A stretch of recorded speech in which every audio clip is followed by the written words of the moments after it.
When I first started inspecting roofs, I was completely overwhelmed. I had experience as a desk adjuster, so I knew what damage looked like in theory, but I had never climbed a roof before I started Delta. If you're new and feel overwhelmed, you are not alone. Everybody goes through it. So for a simple roof like this, just think about cutting the cake. You can cut a cake up and down or across. So on this slope, if we're cutting the cake, I'm going to focus on this section of the roof, and that's it. And I'll start from the bottom, looking for any wind. I didn't find any wind on that section, so I move on to the next section, cutting the cake. Move on to this section, cutting the cake. Just scan back and forth until we find one.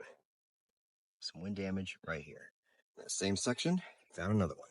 So I highly recommend before you even step foot on the roof, go to game plan how you're going to inspect it so you don't become overwhelmed and you make sure you get every single shingle. Until you get more comfortable inspecting, cutting the cake is the best way to get to the cake. Eventually you get to the point where inspecting is second nature and you can let your ADHD go crazy like me.